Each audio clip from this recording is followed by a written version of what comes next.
Na aula passada, vimos sobre a segunda vinda de Cristo e o seu efeito imediato com respeito aos não crentes. Vimos ali que eles serão juntados como uvas maduras, colocadas dentro de um tanque, de um lagar, e serão pisoteados ao ponto de ficar só o sangue deles. O texto bíblico informa também que esse sangue dos não crentes que vai vazar do lagar, ele sobe até os freios dos cavalos. E aí eu expliquei que se nós considerarmos que do chão, do solo, até o freio de um cavalo, nós temos mais ou menos 1,60 m, isso quer dizer que a profundidade desse rio de sangue será exatamente isso, 1,60 m de sangue. E o texto acrescenta que o rio também tem uma extensão de 1.600 estádios, ou seja, da nascente do rio de sangue até o seu final serão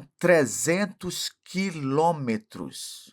Hoje, neste vídeo mais curto, eu vou explicar por que exatamente esse número simbólico de 1.600 estádios utilizado nessa figura. Dê uma pausa no vídeo, faça sua oração, peça a iluminação do Espírito Santo para entender o que eu vou dizer aqui e volte para prosseguirmos com o estudo. Se você gosta de assistir aos vídeos do canal, por favor, inscreva-se, comente, compartilhe e deixe o seu gostei. Vamos lá. Por que exatamente 1.600 estádios? Às vezes se tem a impressão de que esses números no Apocalipse são usados de forma completamente aleatória, mas não é assim não. Se você olhar com calma, analisar, você vai perceber que há um padrão sendo seguido. Então, a primeira coisa que devemos estabelecer aqui é o seguinte: normalmente, os números que aparecem no livro do Apocalipse são simbólicos. Não devemos considerá-los como números literais. Logo, essas interpretações que dizem, por exemplo, que a grande tribulação vai durar 7 anos literais, que 3 anos e meio, na metade da tribulação, vai acontecer um arrebatamento, etc.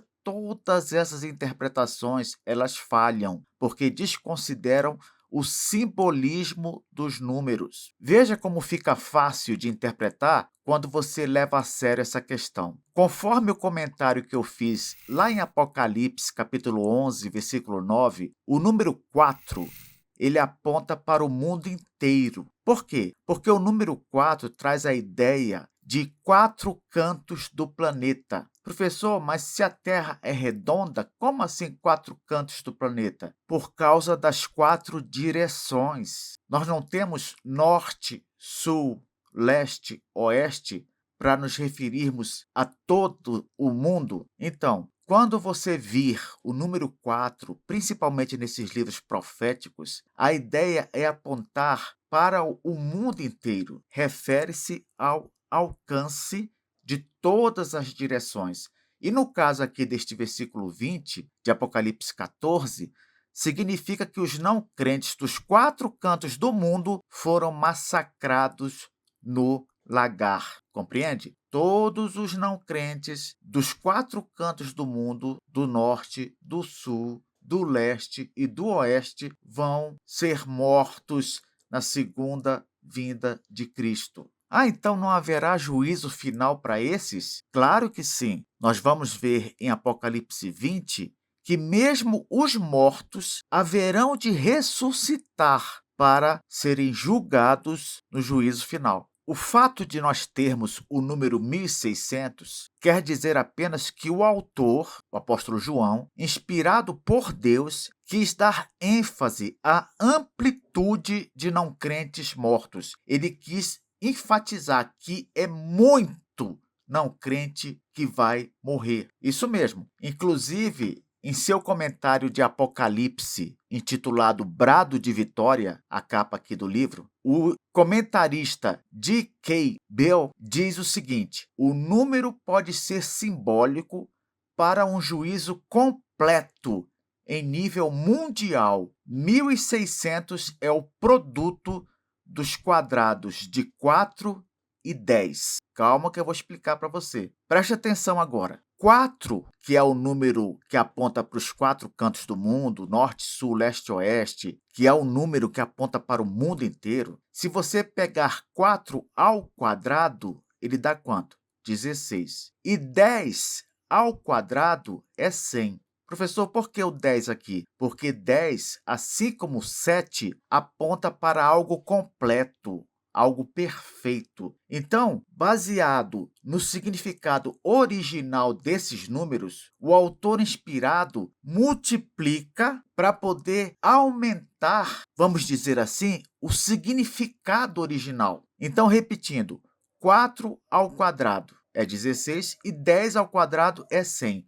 O produto disso, isto é, a multiplicação, 16 vezes 100, é igual a 1.600. Então, o que é que foi feito aqui? 2 números com valor simbólico próprio são multiplicados de forma a aumentar o valor deles. É como se fosse assim, só o número 4 e só o número 10 não seriam suficientes para descrever de forma simbólica o tanto de gente que foi atingida. Diante disso, qual é a conclusão a que chegamos? Qual o objetivo deste versículo 20 de Apocalipse 14? Chamar a nossa atenção para a quantidade absurda de pessoas que foram condenadas. Lembra quando a gente vê nos evangelhos dizendo assim, porque o caminho da salvação é uma porta estreita e são poucos os que cruzam por ela, e o caminho da perdição é uma porta larga pela qual passa a maioria das pessoas? Então, isso é um padrão que vai continuar até a consumação, até Jesus voltar. Inclusive, o próprio Senhor Jesus advertiu que, por ocasião da sua volta, o número de crentes será menor ainda do que vemos hoje. Lembra quando ele falou? Porventura, o Filho do Homem, em sua volta, encontrará fé na terra? Diz lá também que o amor vai se esfriar. A tendência, meu irmão, minha irmã, é que quanto mais nos aproximarmos do fim, menos crentes teremos neste mundo e, em contrapartida, mais e mais não crentes. Logo, não fique surpreso ao ler na Bíblia, especialmente em Apocalipse, que nos dias finais a perseguição será terrível e aqueles que estiverem vivos nessa ocasião sofrerão perseguições em todos os lugares, por todo tipo de gente. O consolo é saber que não importa esse número gigantesco de inimigos do Evangelho, de inimigos de Cristo e do povo de Deus, não importa, porque todos serão colhidos como uvas maduras, colocados no lagar e pisoteados pelo juiz de todos, o nosso Senhor. Na próxima aula, tiraremos aplicações de Apocalipse 14.